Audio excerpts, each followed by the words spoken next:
साथियों नमस्कार। ये हमारा फायर एंड सेफ्टी का ट्रेनिंग वीडियो है जिसमें आप फायर और सेफ्टी के डिफरेंट सिचुएशंस को जानेंगे और हाई राइज कमर्शियल बिल्डिंग में फायर एंड सेफ्टी सिस्टम क्यों यूज होता है और क्या कैसे यूज होता है, क्या क्या उसका रिक्वायरमेंट है और इन जनरल आप इन सभी चीज़ों से आज परिचित होंगे, डिटेल में जानेंगे। कितने लोग अभी आज तक इन्होंने देखा भी होगा लेकिन जानते नहीं होंगे ये है क्या, एक्चुअली लगा क्या है और क्या करता है, क्यों लगा हुआ है बिल्डिंग में। इन जनरल आप काम करते होंगे कहीं पे भी तो आपने देखा जरूर होगा लेकिन आपको पता नहीं होगा, तो आज वो पता चल जाएगा। चलिए देखते हैं वन बाय वन। पहला, तो हम सबसे पहले फायर को ही देखें। फायर आखिर आकर क्यों करता है, फायर होता क्यों है, तो फायर के लिए क्या क्या रिक्वायरमेंट है वो देखने जा रहे हैं। फायर के लिए हीट चाहिए, फ्यूल चाहिए, ऑक्सीजन चाहिए, ये तीन चीज चाहिए। इन तीनों में से कोई भी एक चीज नहीं है तो फायर नहीं होगा, यानी आग नहीं लगेगी। इन तीनों चीजों का जरूरी होना है। इसका मतलब ऑक्सीजन, हीट और फ्यूल ये तीनों कंपलसरी हैं। इनमें से कोई एक चीज अगर नहीं है तो फायर नहीं होगी। तो इसको इसी इसी मेथड को यूज करके हम आग बुझाने का काम करेंगे। इनमें से कोई एक चीज को हटाने की कोशिश करेंगे, यानी रिमूव करने की कोशिश करेंगे और आग बुझेगी।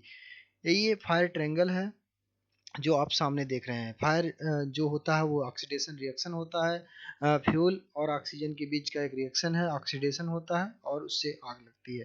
ठीक है, आगे देखते हैं स्टेज क्या होते हैं फायर के। फायर के तीन चार स्टेज हैं जिसको आप देख रहे हैं। एक है इंसिपिएंट स्टेज यानी प्रारंभिक अवस्था, जिसमें द आग यानी the fire the very beginning stage है। स्मॉल फ्लेम्स, थोड़ा सा चिंगारी या फिर फ्लेम जलेगा जिसके साथ वो जो है बर्निंग शुरू होगी। तो शुरुआती स्टेज में सबसे बढ़िया अपॉर्चुनिटी है आग को एक्सटिंग्विश करें, बुझा सकें।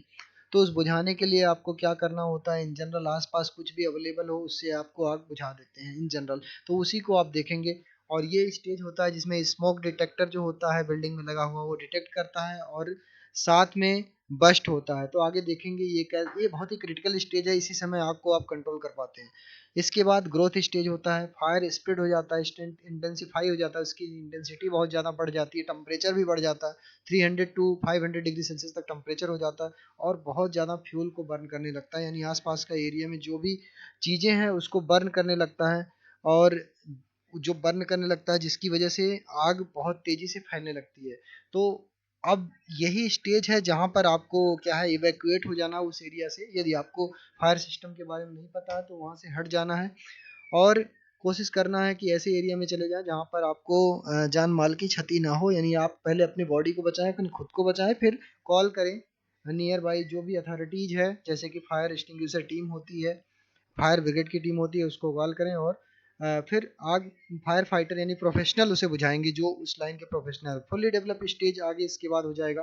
पीक इंटेंसिटी हो जाएगी आग की और ऑल अवेलेबल फ्यूल बर्न जलने लगेगा, सब कुछ जलने लगेगा एक साथ और बहुत तेजी से लपटें निकलेंगी और उस समय जो है आप कुछ भी कंट्रोल नहीं कर पाएंगे। अच्छा, इन दोनों स्टेज में एक स्टेज मैं बताऊं कि आग जल गई, लपट निकल गई, कार्बन डाइऑक्साइड निकल गई, चारों तरफ से घेर ली, तो आग फिर भी क्यों जल रहा है, ये आपके दिमाग में एक कंडीशन आएगी। तो उस कंडीशन को मैं समझा देता हूँ। जब भी फ्यूल बर्निंग कर रहा होगा तो बर्निंग करते वक्त आग जब वो होता है तो ये टेम्परेचर बढ़ जाता है। टेम्परेचर की वजह से केमिकल रिएक्शन होता है और जो फ्यूल का पार्ट है वो ऑक्सीडाइज हो के सबसे ऊपर वाले पार्ट पे जाता है जहां पर ऑक्सीजन के संपर्क में आता है और जलता है। क्योंकि ऑक्सीजन का संपर्क कट जाता है, आप देखोगे फ्लेम रहती है, फ्लेम के एरिया में ऑक्सीजन नहीं रहता, तो बाहर वाले एरिया से ऑक्सीजन वो बाहर वाले एरिया में आप देखते होगे फ्लेम ऊंची है तो और ऊंची उठती जाती। क्यों? क्योंकि नीचे वाला जो फ्यूल है अंदर का वो ऑक्सीडाइज होके वो अपने जो अवयव में टूट जाता है इन द फॉर्म। इसको हम कहते हैं कि ये क्या कहते हैं इसको, एक तरह का थर्मोलिसिस कहते हैं। जो हाई टेम्परेचर पर फ्यूल अपने छोटे छोटे पार्ट्स में टूट जाता है, कार्बन है, हाइड्रोजन है, इन छोटे छोटे गैसों में टूट जाके ऊपर जाके अपने पीक पर जलता है। तो ये और ही ज़्यादा भयावह स्ट्रेस हो जाती है, ये हाई टेम्परेचर की वजह से ऐसा होता है। जिसको हम एक तरह का वो ये इसे आप जो है थर्मोलिसिस कहते हो। तो आगे देखो डिके स्टेज, इसके बाद क्या है, जब हाई टेम्परेचर हो गया, विघटन हो रहा है, यानी टेम्परेचर के कारण उसके अवयव टूट रहे हैं, उसके बाद डिके स्टेज आता है। डिके स्टेज में क्या होगा, फ्यूल धीरे धीरे करके अपने अ, सारे फ्यूल को जला चुका होगा आग और खत्म हो चुका होगा और अपने आप डाउन हो जाता है आग।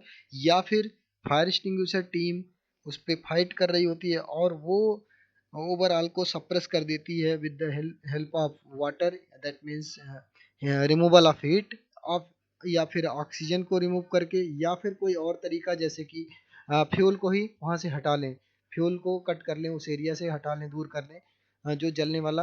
तो इन तरीकों से बुझाया जाता है। तो ये आपने समझा कि कैसे बुझाया जाना है। इसके बाद आगे देखेंगे आप कि कूलिंग के जो स्टेज हैं यानी रिमूवल ऑफ हीट के स्टेज हैं, उसमें क्या कौन कौन सा सिलेंडर यूज करता है। वाटर और फोम ये दो तरीके हैं जिससे आप हीट को रिमूव करते हैं। यानी तीन जो आपके ट्रायंगल में आपने देखा था, heat, carbon dioxide, heat, oxygen और साथ में जो है फ्यूल, इन तीनों में से एक एक को रिमूव कैसे कैसे करेंगे उसको यहाँ पर वन बाय वन दिखाया गया है।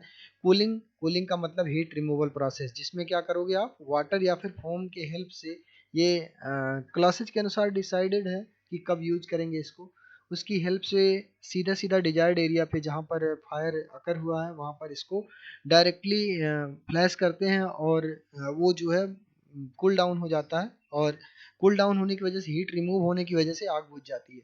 दूसरा है स्मूथनिंग यानी रिमूवल ऑफ ऑक्सीजन, यहाँ पर ऑक्सीजन को हटाते हैं, उस सप्लाई, ऑक्सीजन की सप्लाई कट करते हैं। कैसे कट करेंगे, उसके लिए कार्बन डाइऑक्साइड की एक लेयर या फिर कार्बन डाइऑक्साइड गैस को उसके ऊपर जो फ्यूल जहाँ पर बर्निंग हो रही है वहाँ पर कवर कर देते हैं इफेक्टिव एरिया पे।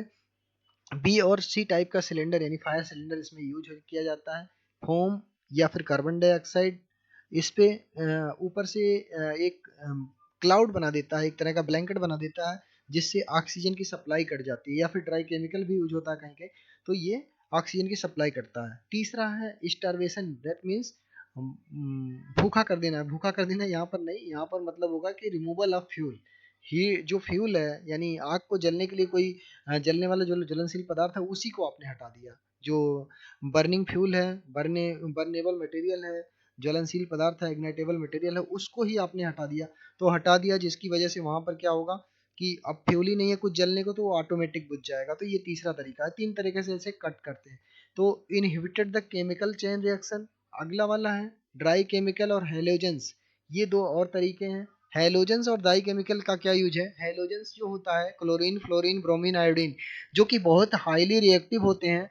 जो रिएक्शन ऑक्सीडेशन में हो रहा ऑक्सीजन और फ्यूल के साथ, उसको कट करना है तो दूसरे reactive, highly reactive material, oxygen से भी ज्यादा रिएक्टिव मटेरियल जैसे कि हेलोजन में है, हेलोजन में ऑक्सीजन से ज्यादा रिएक्टिव मटेरियल है, क्लोरीन, फ्लोरीन, ब्रोमीन, आयोडीन, जो बहुत ही हाईली रिएक्टिव होते हैं, जो उस केमिकली फ्यूल को उस रिएक्शन में फंसा देंगे तो ऑक्सीजन ऑक्सीडेशन नहीं होगा और आग बुझेगा। तो ये वाला मेथड यूज करते हैं। आइए देखते हैं types of fire and their extinguisher. तो types of fire, class A, class B, class C, इस तरह के फायर उसके फ्यूल के अकॉर्डिंग ये डिसाइड किए गए हैं। तो एक है वुड, दूसरा पेपर, तीसरा जो है प्लास्टिक, ट्रेस, या फिर क्लास बी टाइप के फायर में क्या होगा, फ्लेमेबल लिक्विड होगा, ऑयल होगा, गैस होगा, ग्रीस होगा। और क्लास सी टाइप के फायर में एनर्जाइज्ड इक्विपमेंट, इलेक्ट्रिकल इक्विपमेंट होते हैं, जैसे कि आपका फैन हो गया, मोटर हो गया, और चिलर्स प्लांट हो गए, या फिर कोई भी मूविंग पार्ट्स जो भी होगा अवेलेबल, वो हो गया एनर्जाइज, जो एनर्जी डिस्ट्रीब्यूट करते हैं, इलेक्ट्रिकल को एनर्जाइज में कन्वर्ट करते हैं, मैकेनिकल पार्ट में कन्वर्ट कर रहे हो, वो सारे आते हैं। और क्लास डी में आएंगे कम्बस्टिबल मेटल, जैसे कि मैग्नीशियम, टाइटेनियम, पोटेशियम, सोडियम, ये सारे जो आग पकड़ लेते हैं, मेटल में जो आग पकड़ लेती है। क्लास के में आएगा कुकिंग ऑयल, फैट्स, जो कुकिंग कमर्शियल किचन होते हैं उनमें जो यूज होता है। कमर्शियल किचन स्पेसिफिकली जो बड़े होटल्स वगैरह में किचन होते हैं उनकी बात कर रहे हैं।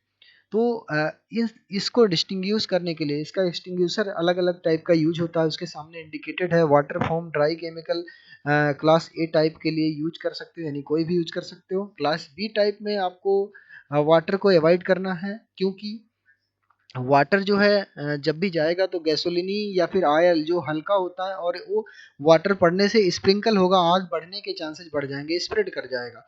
और तीसरा वाला है उसमें वाटर और फोम दोनों को अवॉइड करना है, क्योंकि ये एनर्जाइज इलेक्ट्रिकल इक्विपमेंट है और इलेक्ट्रिसिटी कंडक्ट कर देगा, और उससे ये चांस होगा कि फिर वहाँ के आसपास के लोगों में इलेक्ट्रिसिटी फ्लो से कुछ डेंजर हो जाए।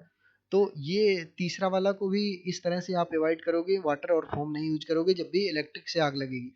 और चौथा कंबस्टिबल मेटल, हाँ इलेक्ट्रिक को अगर इलेक्ट्रिक से उसे फिर से कन्वर्ट करना है, सप्लाई इलेक्ट्रिसिटी की कट गई है तो आप कोई भी यूज कर सकते हो। सप्लाई इलेक्ट्रिसिटी की कट कर दो तो वाटर फोम भी यूज कर सकते हो इसको बुझाने के लिए। अगला है सप्रेस करने का, जो आपका जब भी कंबस्टिबल मेटल में लगेगा तो उसमें ड्राई पाउडर ही यूज करना है, स्पेसिफिकली डी टाइप के जो क्लास डी टाइप का फायर है उसमें। इसके लिए वाटर फोम या फिर carbon dioxide chemical reaction chemical जो हैं इनको नहीं यूज करना है, क्योंकि ये हाई वोलेटाइल होते हैं और मेटल वायलेंटली जो है स्प्रे करेगा, स्प्रिंकल करेगा पानी पड़ने पर, क्योंकि कूल डाउन होगा। टेम्परेचर 600 से सीधे जीरो करोगे तो वो कूल डाउन की वजह से छोटे छोटे बूंद में वो फैलेगा और जहां भी ह्यूमन बीइंग होगा उसको हार्म कर सकता है। इसकी वजह से उसको नहीं यूज करना है। कुकिंग ऑयल में क्या है, वेट केमिकल यूज करना है, बाकी चीजें नहीं यूज करनी, क्योंकि सेम टू सेम रीजन है वही, कि ये वेजिटेबल ऑयल जो होते हैं हल्के होते हैं और स्प्रिंकल कर सकते हैं, इस वजह से इसको नहीं यूज करना है। कमर्शियल किचन में और भी सारी चीजें उनके आसपास होती हैं, इसलिए आप जो है और भी डिफरेंट टाइप के एक्सटिंग्विशर वहां पर नहीं यूज कर सकते। इसकी कोडिंग के अनुसार यहाँ पर देखिए मेंशन है, अलग अलग कलर कोडिंग का अलग अलग सिलेंडर। नेक्स्ट देखिए सिलेंडर को पहचानने का तरीका, अगर ड्राई पाउडर एक्सटिंग्विशर है तो उस पर ब्लू बैंड रहेगी, वाटर एक्सटिंग्विशर है तो उस पर कोई भी रेड सिलेंडर रहेगा लेकिन उस पर कोई भी कलर नहीं रहेगा, कलर पट्टी नहीं रहेगी। फोम एक्सटिंग्विशर है तो उस पर क्रीमी बैंड रहेगा, जो दिख रहा है इसमें फोम एक्सटिंग्विशर में साफ साफ यहाँ पर आप देखो तो फोम एक्सटिंग्विशर है। अगर वेट केमिकल एक्सटिंग्विशर है तो उसका ये देखिए येलो रहेगा पट्टी, और कार्बन डाइऑक्साइड एक्सटिंग्विशर है तो उसका ब्लैक रहेगा, ये नीचे वाली पट्टी आपको दिख रही है। तो होपफुली ये सब चीजें आपको बहुत क्लियरली समझ में आ रही होंगी, ये पहली बार देख रहे हैं आप तो बहुत ही अच्छे से इसको क्लियर कर लीजिए। और नेक्स्ट में आप देखेंगे इसको यूज कैसे करते हैं सिलेंडर को। तो सिलेंडर को यूज करने का तरीका है पास मेथड, PASS पास मेथड का यूज करते हैं। पास तो याद कर रखना भी बहुत आसान है, PASS, और इससे आप याद करके यूज करने का तरीका भी समझ पाएंगे। देखिए पहले P का मतलब है पुल द पिन, पिन को वहां खींचेंगे जो पिन लगी होती है, पिन को निकाल देंगे इनमें से। पिन निकालने के बाद एम करेंगे, डिसाइड करेंगे कि कहाँ पे आग लगी हुई है, वहां पर नोजल को ले जाएंगे, नोजल का एरिया ले जाएंगे, नोजल का एरिया हमने ले गए आग की तरफ।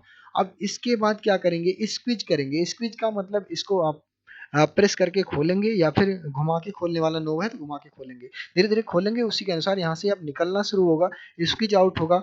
जो भी आपका फायर एक्सटिंग्विशर केमिकल हो या फिर वाटर हो जो भी है वो निकलेगा हाई प्रेशर से।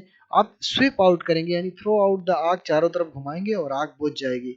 इस तरह से इसको कंट्रोल करते हैं।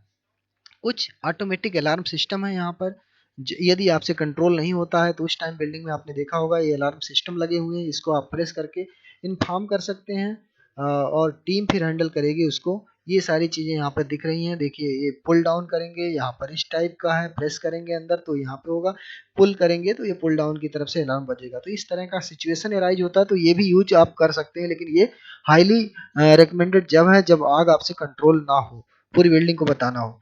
ऑटोमेटिक फायर डिटेक्टर सिस्टम और सेंसर कुछ होते हैं जो आपने बिल्डिंग में बहुत जगह देखे होंगे, बहुत ही ज्यादा अवेयर होंगे। जैसे कि ये वाला है आपका स्प्रिंकलर है, ये बिल्डिंग में लगा होता है जो आपने देखा होगा।